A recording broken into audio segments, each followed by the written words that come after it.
Reaching the highest rank in Master Duel is tedious, but not necessarily difficult, given that you have the time, the patience, and most importantly of all, a good deck. This is made a lot easier via the tools offered in-game, such as the crafting mechanic and the ability to buy gems. Thanks to these features alone, building any tier 1 deck is possible with a few clicks of a mouse. However, this doesn't apply to me. I've decided to take on the ultimate Master Duel challenge. Starting off with 3 structure decks and a budget of 1500 gems per episode, I'll be attempting to climb the competitive Master Duel ladder till I reach Master Rank 1. No crafting, nor buying gems. I'll have to solely rely on my ability to outplay my opponent and the luck of the pool. This is Master Duel from scratch. Hey guys, welcome back to Master Duel from scratch. On our last episode of the series, we got our mojo back and went 8-2 with our newly improved Dark Magician deck. We completely dropped the ritual engine due to the fact that it felt very cumbersome and clunky, and are now solely focusing on fusions. On our last episode, we also ended up adding both a copy of Triple Tactics Talents and Forbidden Droplets, which have felt great in our deck. Triple Tactics in particular has been incredible, allowing us to play through hand traps. And this is making me feel really confident about today's episode. At the end of the last episode, I did mention how I had something really odd planned out for today's episode, so why don't we just get into it? Alright, so as you can see, we're not currently at the card shop right now. No, not this time. This time around, we're actually going to be trying to unlock a specific secret pack, more specifically the Tangy pack. Alright, so allow me to justify exactly why I want to go into the Tangy pack. First things first. The Tangy monsters kinda just work in general with vanilla monsters, and well, Dark Magician is a vanilla. Secondly, they are very powerful monsters, like for example Vashuda being a rare that's able to bounce back monsters your opponent controls back to the hand, alongside cards like Ashada that allows us to special summon another Tenyi to the field, and Nadhara that lets us recover our banished Tenyis. Not only that, you also have some of the more niche Tenyi monsters like Shatana that's able to revive one of our destroyed monsters that was a vanilla and destroy a card on our opponent's side of the field. I really like the idea of going into this pack because we also, alongside the Tenyi monsters, get powerful cards like Fist of the Unrivaled Tenyi, we have cards like Monk of Tenyi, and even Berserker of Tenyi. This is all on the low end. On the high end, we can still pull powerful cards like copies of Danglong. We could even try building into Yang Zings. We have Draco Berserker of Tenyi. This isn't the end goal for the deck that I want to build, but this gives us some wiggle room for some niche improvements to our deck that's very much needed for us. So I want to go ahead and see if I can pull some of the cards that we want in the low end. As I said, there's a ton of cards that are really good to pull just in the common and rare section. So I'm gonna go ahead and start off by pulling 5 loose packs, and then we'll go 10 deep. And if we unlock a secret pack while doing this, then we might go into that. So 5 packs first, and we'll see where we go from there. Pack 1. Alright, so we have a holo. Let's see what we have here. Alright. We have nothing here so far, so the holo is going to be on the Tenyi pack. Alright, Oasis, not bad. Chiwen, another Chiwen. Alright, okay, so we were lied to. Okay, Dud pack, but we have 4 more. Alright, that's fine. We don't need any holos. Alright, so the Deep Grave. No, don't know that card. Interesting. Okay, we don't have Black Rose. Never mind. Let's see. A Shadow the Yang Zing. Okay, Shatana, not bad at all. More Yang Zing cards and Mare. Can we play Mare? We'll take a look at Mare. Okay, not pulling enough Tenyis. But we still have 3 more packs left though. Okay, let's see what can we get here. Nothing super heavy. A Crystron, Violon. Okay, Vashuda, perfect. I love that. Ooh, okay. Flawless perfection of the Tenyi, perfect. And Berserker, not bad at all. Okay, so far 3 banger cards. Okay, 2 more. Okay, we have a holo here. Don't really mind where it comes from though. Well, hopefully it's a holo. Last time we all got lied to. Nothing. Okay. No. Okay, another Fist of the Unrivaled Tenyi, perfect. Or is that our first? I actually forgot already. Okay, we got lied to a second time. Alright, 1 more pack. Okay. Nothing. Okay. Let's see. Okay, those were garbage. Nothing. God, we have gotten so many of this card. I don't care. Oh, a second Vashuda. Nice. And okay. could have been worse. It could have been better also. Yeah, I think I'm gonna go 10 deep into this pack. All right, let's go 10 deep. Okay, we have a good amount of hollows, but I'm kind of hoping that the hollows are gonna be in the outside. Oh, it got to upgrade to an ultra rare. Nice, nice. So as I was saying, I kind of hope that the hollows are on the outside of the pack. That way we have a higher chance. Okay, this could be Berserker. So let's see. Okay, it's a gaudy card. Don't care. Nefarious, the Archfiend of Eater of Nefariousness. It's a charmer card, so I don't really care. Gimmick Puppet, really disturbing looking card. Mapura, not bad. Okay, a second copy of Flawless, perfect. And god damn it, we have way too many copies of this card. I'll have to read it at some point. Okay, another gaudy card. Kind of funny that we pulled 2 of them here. All right, what's the ultra rare? Ooh, Danglong. All right, I'm gonna have to see if I can make Danglong work. Okay, let's see. Battle Wasp, Crystal Beast, Pearly. All right. Okay, that might be our 3rd Heavenly, so that's great. Oh, okay, if that wasn't, that is our 3rd one. Another Oasis, and another copy of Fist of the Unrivaled Tenyi. Okay, so far I'm really happy with this, with the packs we've been pulling. I would love a 3rd Vishuda. That'd be fantastic. Vanquish Soul, Constellars, Go, Neos. Nothing.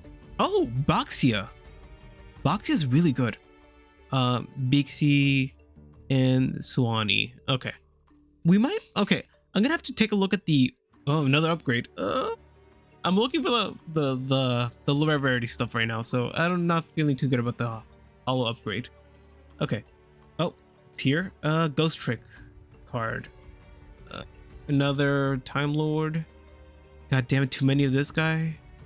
And Heavenly, maybe we'll see. Another Chiwen, and that's completes the playset by this point.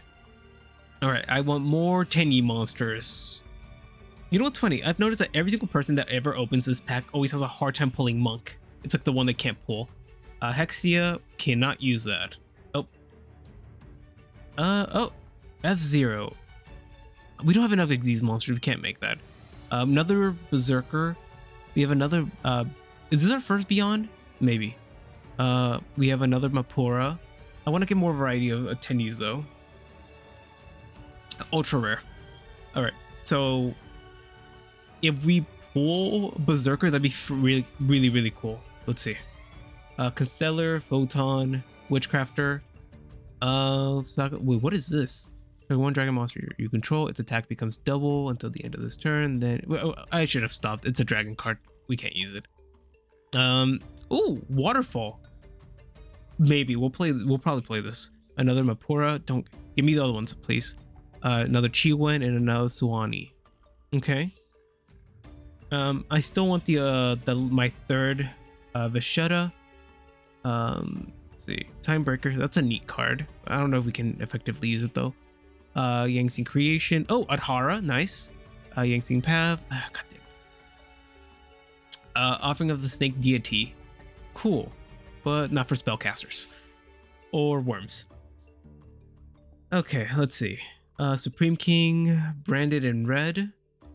I think we already have this card. Rocket Synchron. Ooh, this is a really cool card. True Draco Heritage. I actually did think about True Dracos at one point, but that's cool though. Let's see. Another second Arhara. Perfect. 2 more packs left. You know what? I'm pretty satisfied with what we've gotten so far. However, we haven't gotten a single monk, so that's a little concerning. Let's see. Nothing. Oh, that's our 3rd Adhara. However, I would have liked a Vishuda. Second Mare, and Liquid Soldier. That's really sick, actually. We have a lot of secret packs here. I'll have to take a look at them in a bit. Oh, okay. It's a holo pack now. Let's see. We have Plant Monster. Can't use that. Sonic Chick. Spiral Spear Strike. Reptilian. Yangzing Monster. A Chiwen. And our holo is Yazi. Okay, so let me take a look again. We did unlock the Sword Soul pack, which is pretty neat. We unlocked Altergeist, Xyz, Heroes. What's this one? I forgot the name of this archetype. Those tricks. And okay. So unfortunately, we did not pull a single monk. Surprise, surprise. No one can ever seem to pull monk. Okay, you know, it could have been way worse. We can work with this. We could definitely work with this. At least, you know, we do have a tuner here with Adhara. Okay. I'll get back to you guys at the deck build. Alright, so this is what I ended up cooking up from today's opening. As you can see, it's an amalgamation of both Tenyis and Dark Magician cards. I went ahead and used the most applicable and most generic Tenyi cards we had available to us and tried to see what synergy I could create. So with that being said, let's go over the card by card. Starting off, we're still playing 3 copies of Dark Magician. I feel like it's still very important for the deck, and it's gonna remain a 3 of for a good while. Moving on, we're gonna be playing 3 copies of Adhara. So the main reason we have Adhara here is not because of its graveyard effect, but more because it's a level 1 tuner. With Dark Magician on field and in Adhara, we can always make a level 8 synchro monster, and spoiler alert, we're gonna be playing Baxia, which is a fantastic level 8 synchro that's going to give us so many more viable plays. Alright, let's continue. We're still on 3 Magician Souls, 3 copies of Rod, Ash Blossom, Dark Magician Girl, Mahad. New addition is Tenyi Spirit, Vishada. So Vishada, this is a phenomenal monster that I am so glad that we picked up. Would have liked 3 copies, but you know what? 2 is good. So if you don't know what this card does, it's a level 7 worm monster with 2500 defense points. And if I control no monsters on field, or if I only control normals, I can special summon it. So the important part of this card is its graveyard effect, which reads, if I control a non-effect monster on my field, I can banish it and then target a card my opponent controls and return it back to their hand. This is a great way of removal for my opponent's annoying cards. And the best part about it is the fact that it doesn't have to target a monster specifically and can target anything. Moving on now. Of course, we're still on Kashtira Ogre. We reduced the amount of Tamais we're playing just because the deck was getting kinda thick. So we're on to this time around. We're still playing 3 copies of Illusion because it's just too good not to play at 3. We're of course still on Regeki, Dark Magic Attack, Triple Tactics Talents. We went ahead and added 2 copies of Flawless Perfection of Tenyi. So my rationale for this card specifically is that we fairly consistently can get a vanilla monster on our field. Whether it be our Dark Magician just straight up, or if we end up making one of the new additions to our extra deck. But why is that important? Well, this card has an effect that if I control a vanilla monster or a face down monster on my field and my opponent special summons a monster, I'm allowed to draw 2 cards. With this, that means I'm going to be able to draw into my hand traps like Ash Blossom and or, well, it's not as applicable with Infinite Impermanence, but we did get more hand advantage, which is the important part. Continuing on, we still are playing our Magician Salvation, our Circles. We went ahead and cut this down dramatically to 1. Just because Circle at this point serves the same purpose as Eternal Soul, which is just like a powerful one-off that is searchable, and its ability to add us a card to our hand is becoming less and less, I'd say, useful, because our deck is becoming less Dark Magician oriented. If we play more of it, it's gonna start feeling a bit clunky. So that's the rationale. Of course, we're still on Illusion Magic, 3 Soul Servants, 3 Secrets of Dark Magic, Arcanadia, Infinite Impermanence, Judgment. Our new addition is 2 copies of Fist of the Unrivaled Tenyi. So, same logic applies here as we did with the Flawless Perfection of Tenyi. I feel like we can consistently get a vanilla monster on our field, and the payoff for this is that when our opponent activates a spell, trap, or monster effect, we can pretty much just Soul and Judgment that with 0 cost essentially, which is fantastic, and it's another additional dimension to our deck. And also it has a surprisingly good effect when it's destroyed by card effect, which is just allows us to special summon a vanilla from our extra deck.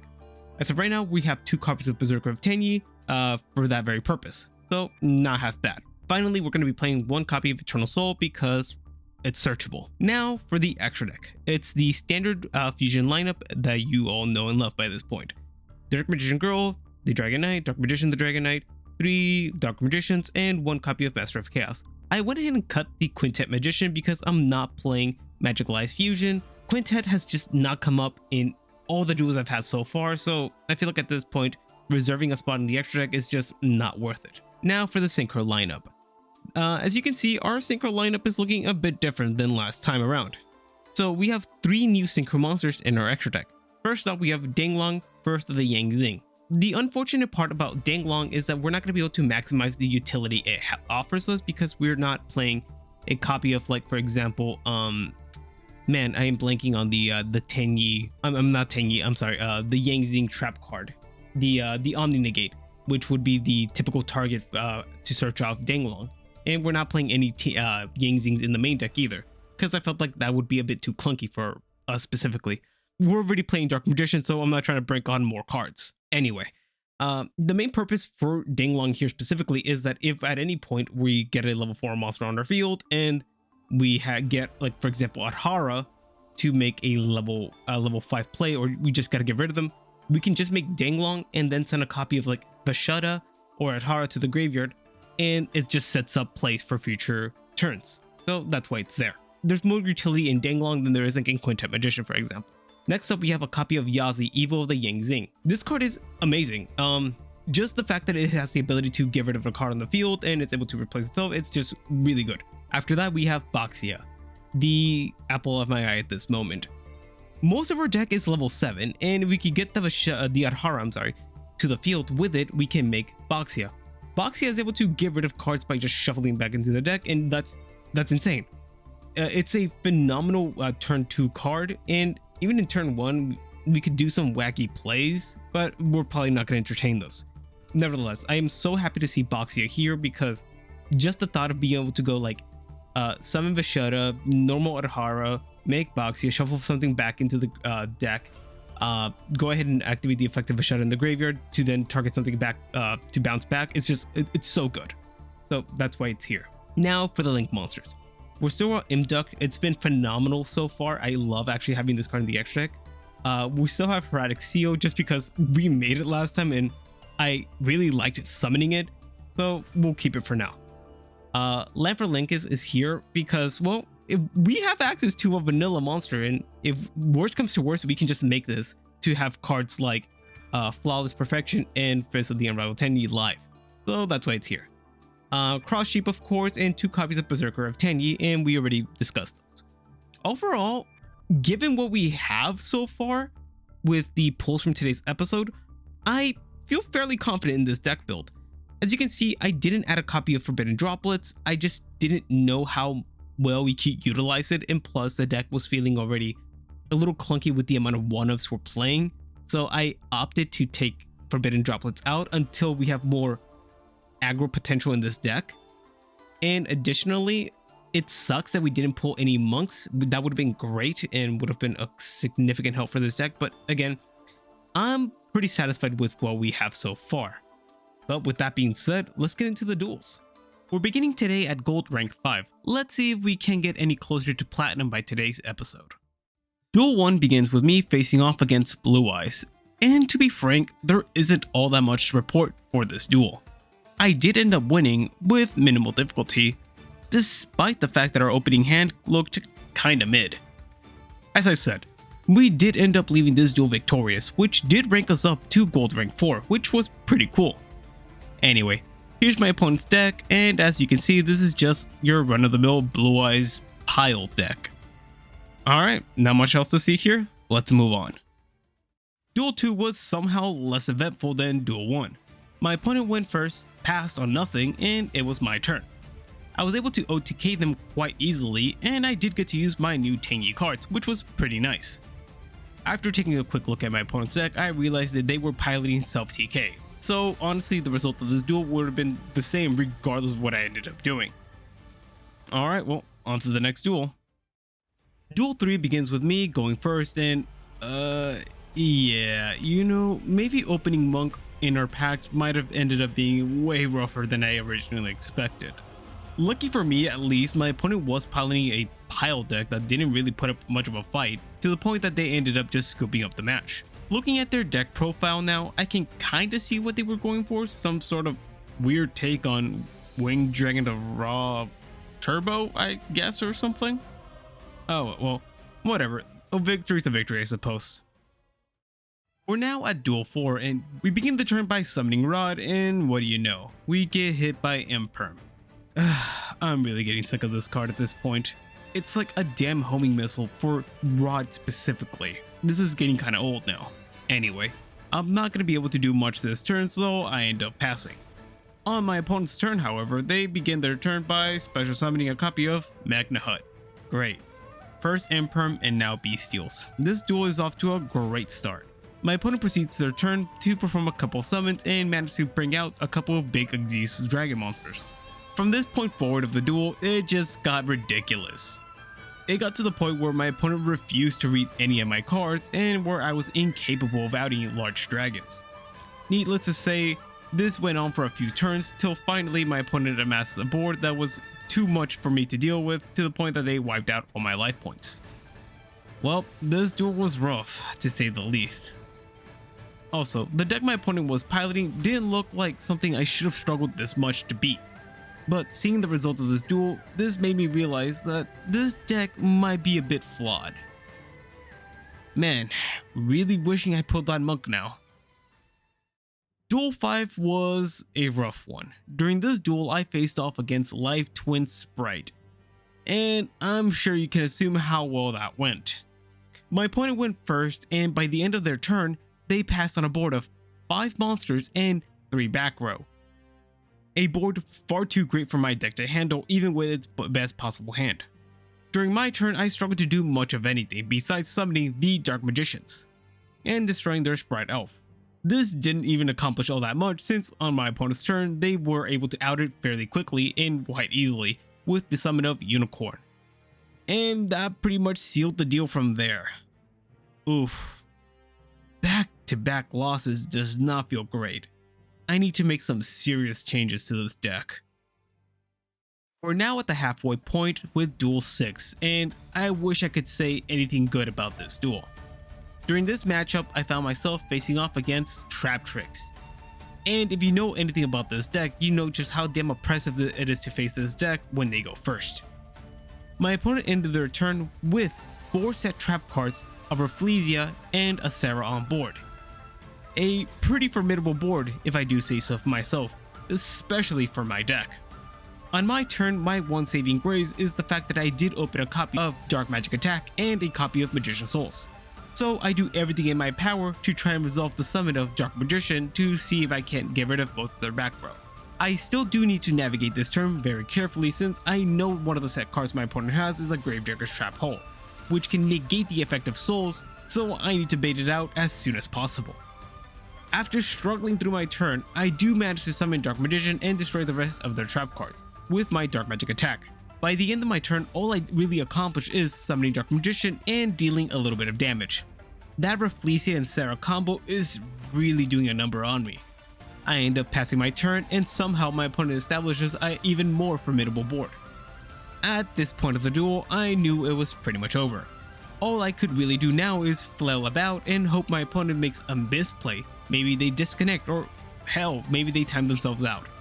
This was my only real win condition at that point. The point I'm trying to get across right now is that there wasn't any way I was winning this duel without a miracle.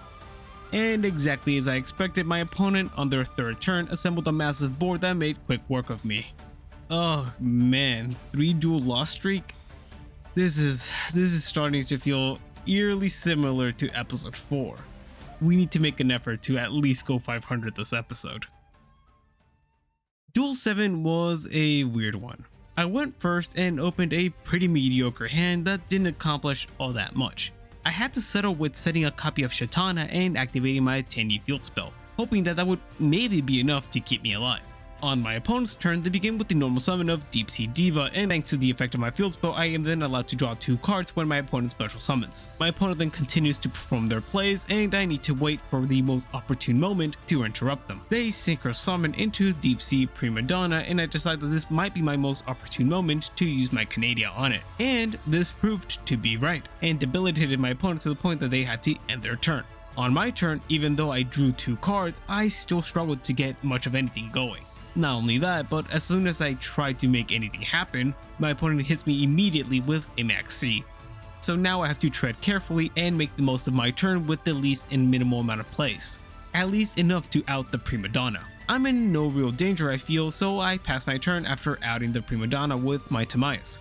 On their turn, they perform a few more plays, which draws me 2 more cards, and I find another opportune moment to disrupt their place by using the cards I drew. I fusion summon into Dark Magician the Dragon Knight, banish one of their monsters that modulated its level, and then they settle on linking away into Generator Transverser, stealing my Dragon Knight. On my turn, I out their entire field, and from this point on, the duel was pretty much won by me. Alright, you know what, it feels nice to get a victory after that 3 duel loss streak. Let's see if we can't get back into it now. Duel 8 was pretty damn funny. I went first and opened an abysmal hand full of my Garnets, and honestly could only muster up a field of 2 10E monsters, and nothing else. On my opponent's turn, they begin by summoning Magikaribo and attacking into my Vashetta. And I'm not gonna lie, when they did this originally, I was trying to wrap my mind around what exactly they were trying to accomplish. And then it hit me. They were probably just trying to proc the effect of Magikaribo, but unfortunately, like all Yu-Gi-Oh players, they didn't seem to take the time to read their cards. And you know what? We take those victories here. Duel 9 was short and sweet, and I should have seen this coming since my opponent won the coin toss but elected to go second. So, I went first, managed to summon a copy of Arara and the Dark Magicians, and proceeded to end my turn. However, once it became my opponent's turn, they revealed why exactly they chose to go second. They were piloting Cyber Dragon, and let's just say there's a reason that's a going second deck. They have 0 difficulty adding my board, and at that, they did it in a way where it didn't even proc the effect of my Dark Magicians. Point is, they made quick work of me with minimal difficulty and probably didn't even break a sweat. Oh, that was rough. With no real interruptions in hand, I genuinely don't think there was anything my deck could have done here. Alright, let's move on. We're now finally at the final duel of the episode, and I wish there was more I could say about it. I faced off someone using the Cyberdark structure deck, and truth be told, the duel was never even close. My Kashtira Ogre alone felt like it was applying far too much pressure on my opponent by itself. Needless to say, I took the duel fairly easily and ended up the episode with a record of 6-4. So with that, this concludes Master Duel from Scratch, episode 6. Unfortunately, we didn't fare as well as we did last episode, but at least we did end the day with a winning record. The newly added 10E monsters didn't perform as well as I had hoped they would. Granted, the engine was pretty half-baked, and I'll admit, I was trying to get a little too cute with my build. The absence of cards like Ashana and Monk were quite debilitating, especially Monk. I'm not quite ready yet to completely write off the idea of bringing this deck back. However, I do think we need to go back to the drawing board on this one. Do stay tuned for next week, however, because I'm actually planning on changing quite a bit for this series. But that's something you'll have to stick around to find out more on. But if you did end up enjoying today's episode and want to follow me on this journey and see the full evolution of this deck, then make sure you hit that subscribe button so you don't miss a single episode. And if for whatever reason this is the first episode you're catching of the series, then click here to check out the entire playlist. Or if you're interested in other content, then click here to check out some of my speed dueling videos. But with that, I've been Topsy. Have a wonderful rest of your day, and I look forward to our next encounter. Bye.